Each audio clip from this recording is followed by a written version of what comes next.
Hello friends, welcome to my YouTube channel. दोस्तों, जैसा कि आप सभी को पता है कि जो आपका दिसंबर 2024 का जो रिज़ल्ट है वो आउट हो चुका है। और उसके बाद अब जो भी बच्चे मतलब फिर से जो भी स्टूडेंट देना चाहते हैं सीटेट का एग्ज़ाम से दोबारा देना चाहते हैं, या फिर जो लोग नए हैं, तो उनके लिए दोस्तों क्लासेस आज से स्टार्ट हो रही हैं। और आज हम लोग दोस्तों सीडीपी का फर्स्ट जो है कि क्या करने वाले हैं, सीडीपी का फर्स्ट प्रैक्टिस सेट स्टार्ट कर दिया है दोस्तों।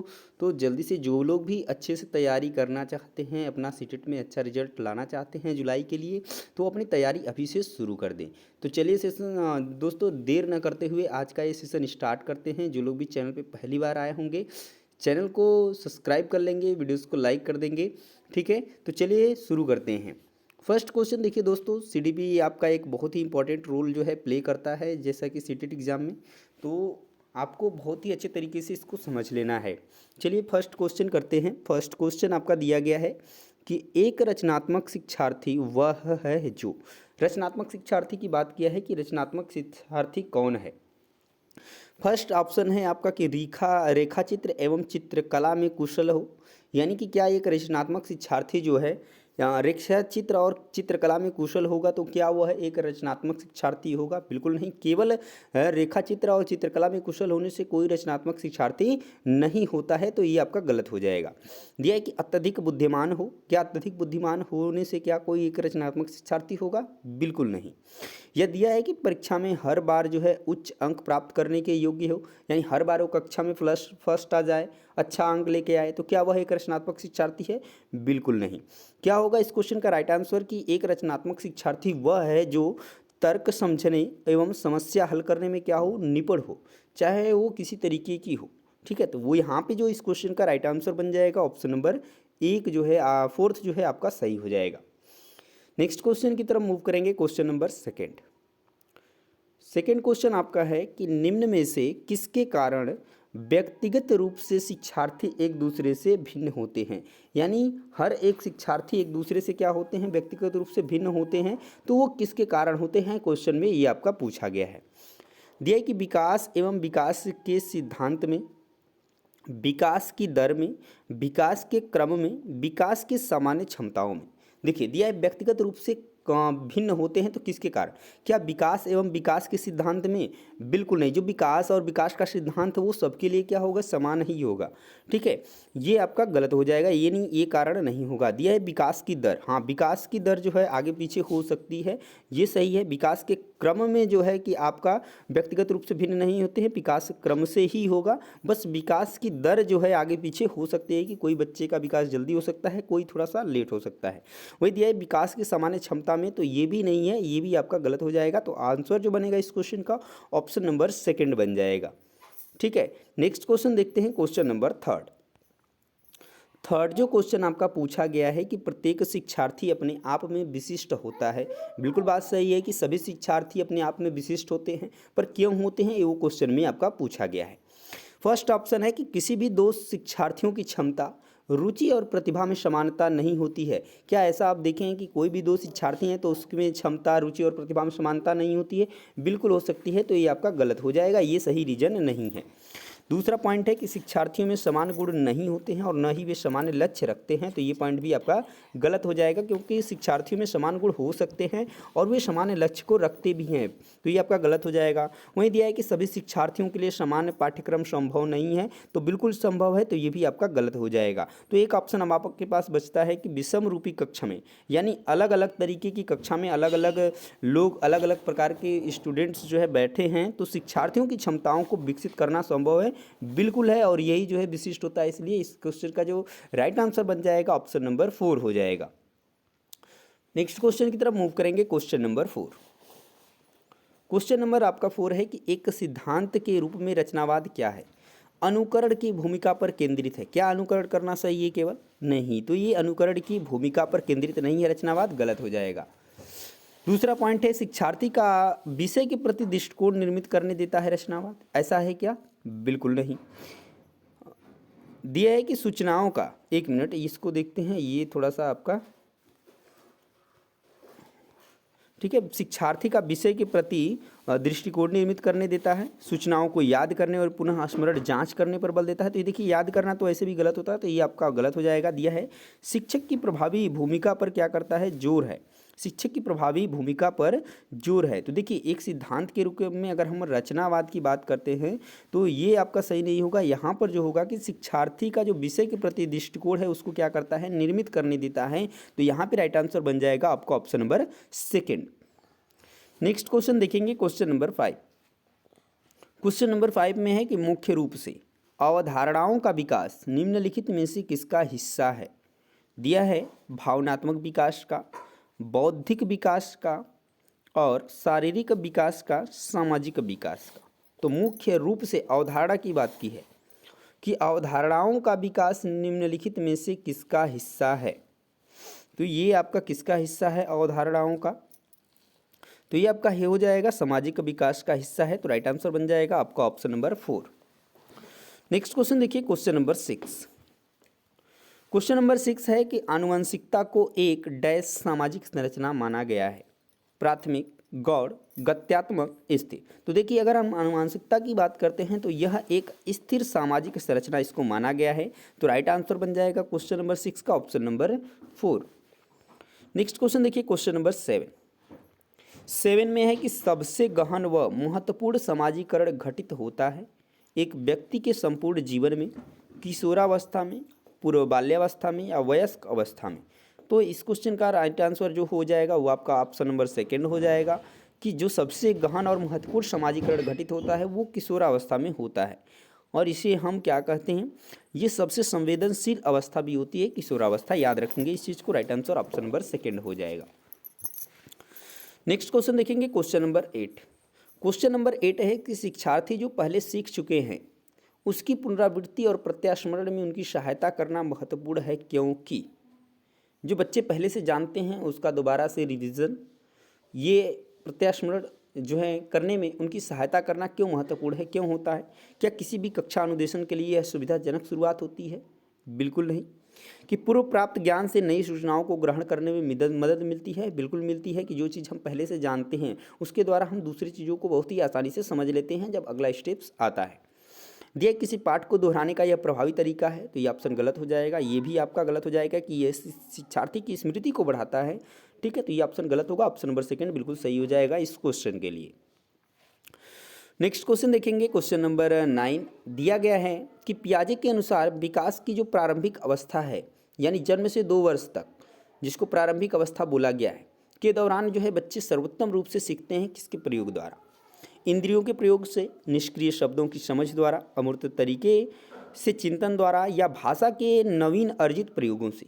अगर हम बात करते हैं पियाजे के अनुसार जो जन्म से 2 वर्ष तक की अवस्था होती है यानी बच्चा जन्म लिया और उसके 2 वर्ष के अंदर वो सबसे ज़्यादा किससे जो है सर्वोत्तम रूप से ज़्यादा सीखता है, तो आपको पता होगा कि सबसे ज़्यादा वो है इंद्रियों के प्रयोग से क्या करता है, सीखता है। तो राइट आंसर बन जाएगा ऑप्शन नंबर 1। नेक्स्ट क्वेश्चन देखिए, क्वेश्चन नंबर 10 दिया है कि अधिगम का वह सिद्धांत जो पूर्ण रूपेण अवलोकनीय व्यवहार पर निर्भर है, तो अधिगम के सिद्धांत से संबंधित है। तो अवलोकनीय व्यवहार पर जो आपका सिद्धांत अधिगम का जो निर्भर है वो है कौन सा, तो व्यवहारवादी अधिगम का सिद्धांत। तो इस क्वेश्चन का जो राइट आंसर बनेगा ऑप्शन नंबर 3 बन जाएगा। नेक्स्ट क्वेश्चन देखेंगे, क्वेश्चन नंबर 11 क्वेश्चन है कि भारतीय समाज का बहुभाषीय गुण दिखाई देता है शिक्षण अधिगम प्रक्रिया में बाधा के रूप में। क्या अगर बहुभाषी है तो यह गुण जो है बाधा के रूप में होगा? बिल्कुल नहीं, ये बात गलत है। यह विद्यालय जीवन को समृद्ध बनाने के संसाधन के रूप में बिल्कुल जो है यूज होता है, संसाधन के रूप में। जहाँ पर भी बहुभाषा की बात हो तो वह एक संसाधन का काम करता है। विद्यार्थियों को सीखने के लिए प्रेरित करने के लिए शिक्षक योग्यता की चुनौती के रूप में नहीं होगा। शिक्षार्थियों के विद्यालय जीवन को जटिल अनुभूति देने वाले कारक के रूप में गलत होगा। जटिल करेगा तो ये और कठिन हो जाएगा। ठीक है, तो right answer option number 2। Next question, question number 12 में दिया है कि सृजनात्मक उत्तर के लिए आवश्यक होता है। अगर सृजनात्मक उत्तर कोई दे रहा है तो ये इसके लिए क्या आवश्यक है? प्रत्यक्ष शिक्षण व प्रश्न करना, विषय आधारित प्रश्न करना, मुक्त उत्तर वाले प्रश्न करना या अत्यंत अनुशासित कक्षा। तो अगर आप किसी कक्षा से या किसी बच्चे से सृजनात्मक उत्तर चाहते हैं तो उसके लिए आपको मुक्त उत्तर वाले प्रश्न करने होंगे, डायरेक्टली नहीं जिसका आंसर सिर्फ एक हो, जहाँ पर क्या हो, बच्चे की सोच विकसित हो, सोचे समझे, वहाँ पर जो है क्या होगा, सृजनात्मक जो है उत्तर हम पा सकते हैं। तो राइट आंसर यहाँ पे बनेगा ऑप्शन नंबर सी कि मुक्त मुक्त उत्तर वाले प्रश्न हमें करना होगा अगर हमें सृजनात्मक उत्तर चाहिए। ठीक है, right answer option number third. Next question की तरफ चलेंगे, क्वेश्चन नंबर 13। क्वेश्चन नंबर 13 है, शिक्षार्थियों के शिक्षण अधिगम में जो अंतर रह जाता है उसका निदान क्या होना चाहिए। समुचित सुधारात्मक उपाय, यानी दिया है कि शिक्षार्थियों के शिक्षण अधिगम में अगर जो अंतर रह गया है, जो कमियां रह गई हैं, उसका कैसा निदान होना चाहिए। तो समुचित सुधारात्मक उपाय, सघन अभ्यास एवं प्रशिक्षण, सभी पाठों को सुनियोजित रूप से दोहराना, या शिक्षार्थियों के परिणाम उनके माता पिता के साथ साझा करके। क्या इससे उनका निदान हो जाएगा अगर हम माता पिता के साथ उसका जो मार्क है वो जो है हम साझा कर दें? बिल्कुल नहीं। क्या केवल दोहराने से हो जाएगा? नहीं। या केवल सघन अभ्यास एवं प्रशिक्षण से होगा? नहीं। देखना पड़ेगा कि क्या ज़रूरी है, किस तरीके से हम उसको सही कर सकते हैं, क्या उसमें कमियां हैं, उसमें जो है हम उसके उपाय करके, समुचित उपाय क्या है उस तरीके से हम कर सकते हैं। ठीक है, तो राइट आंसर ऑप्शन नंबर 1 बन जाएगा। नेक्स्ट देखेंगे क्वेश्चन नंबर 14। क्वेश्चन नंबर 14 है कि निम्नलिखित में से कौन सा कथन अधिगम का लक्षण नहीं माना जाता है। ध्यान दीजिएगा, क्वेश्चन निगेटिव पूछा गया है, क्योंकि निगेटिव वाले क्वेश्चंस में ज़्यादा गलतियां होती हैं।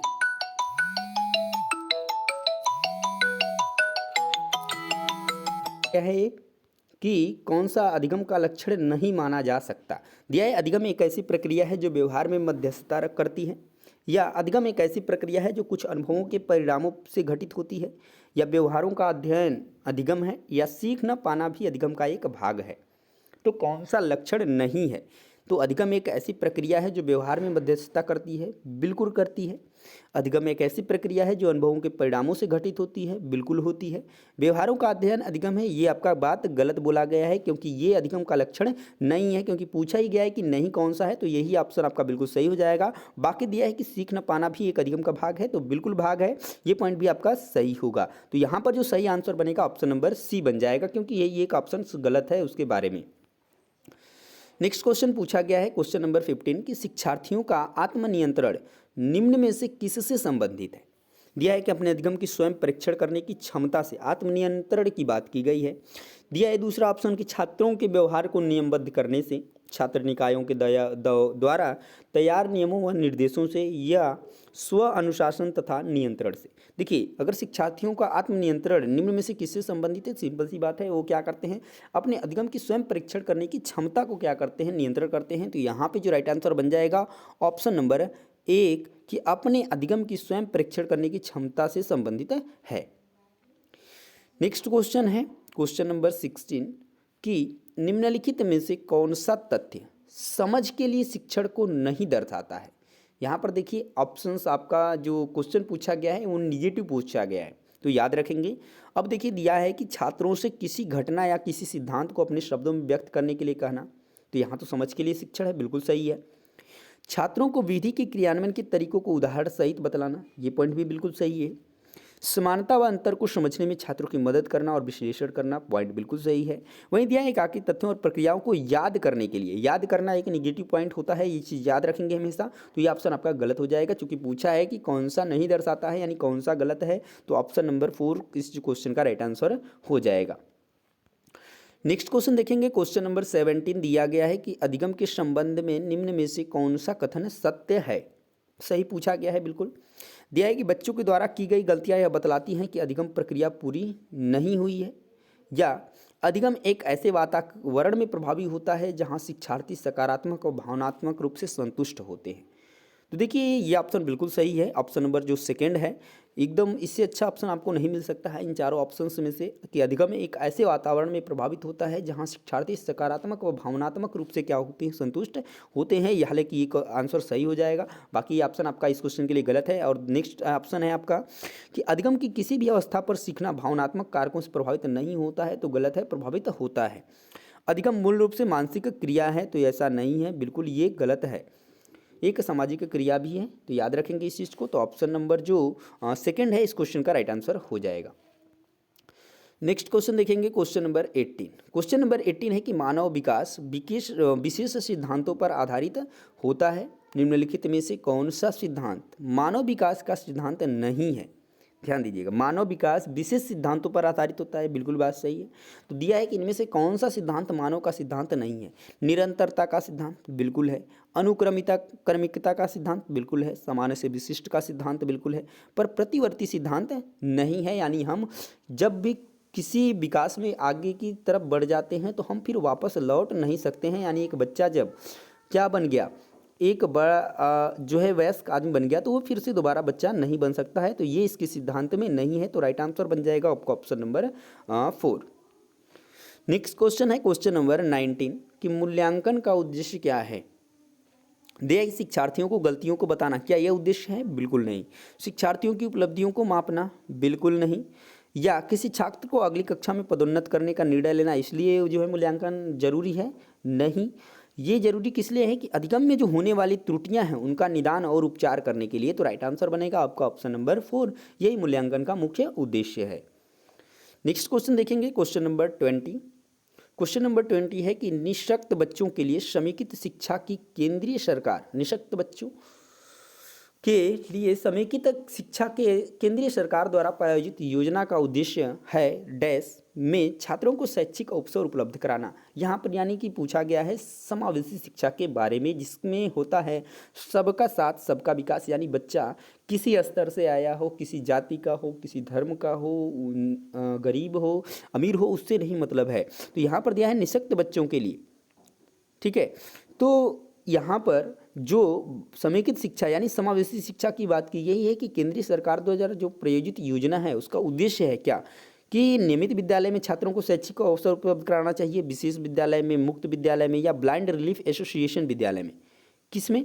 तो ये भी नहीं सही होगा, ये भी नहीं सही होता, ये भी नहीं सही होगा, क्योंकि समावेशी शिक्षा में बोला गया है कि सबका साथ सबका विकास, यानी सभी को एक छत के नीचे नियमित विद्यालय में क्या करना है, लेकर के जो शैक्षिक अवसर है उपलब्ध कराना है। तो यहाँ पर जो राइट आंसर बन जाएगा ऑप्शन नंबर 1 बन जाएगा कि नियमित विद्यालय में छात्रों को शैक्षिक उपलब्ध कराना, शैक्षिक अवसर उपलब्ध कराना, चाहे वो किसी स्तर के बच्चे हों, चाहे निःशक्त हों, यद्धे हों, कैसे भी प्रकार के हों, किसी भी तरीके का उनके अंदर जो है दिव्यांगता हो, उससे नहीं मतलब है। चाहे ऊंच हों, नीच हों, गरीबों, किसी जाति के हों, सबको जो है नियमित विद्यालय में एक साथ छात्रों को शैक्षिक अवसर जो है उपलब्ध कराना है।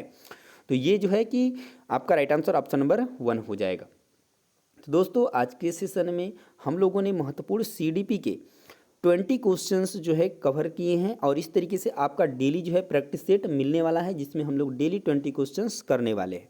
तो दोस्तों आज का सेशन आपको कैसा लगा है कमेंट में निश्चित रूप से बताइएगा, और आपका कोई भी सजेशंस है, कोई भी डिमांड है, तो उसको भी आप कर सकते हैं। उस तरीके से आपको वो सारी चीज़ें मिलने वाली हैं। और साथ साथ बता दें दोस्तों एक चीज़ कि एसएसटी की क्लास भी स्टार्ट कर देंगे, और आपको बता दें कि एसएसटी का जो नोट्स है मेरे पास, उससे बहुत से लोगों ने जो है परचेस किया, और वहाँ से बहुत से लोगों ने सीट में अच्छा नंबर जो है प्राप्त किया है दोस्तों। तो एसएसटी की भी क्लास जल्द ही स्टार्ट कर देंगे, साथ साथ मैथ की भी क्लास स्टार्ट हो जाएगी। जैसे ही टाइम मिलता है सारी क्लासेस स्टार्ट हो जाएंगी। तो ज़्यादा से ज़्यादा अपने जो है तैयारी करने के लिए आप चैनल से जुड़ जाइए, चैनल को सब्सक्राइब कर लीजिए और बेल आइकन को प्रेस कर लीजिए। तो मिलेंगे नेक्स्ट वीडियो में अगले प्रैक्टिस सेट के साथ, तब तक के लिए जय हिंद।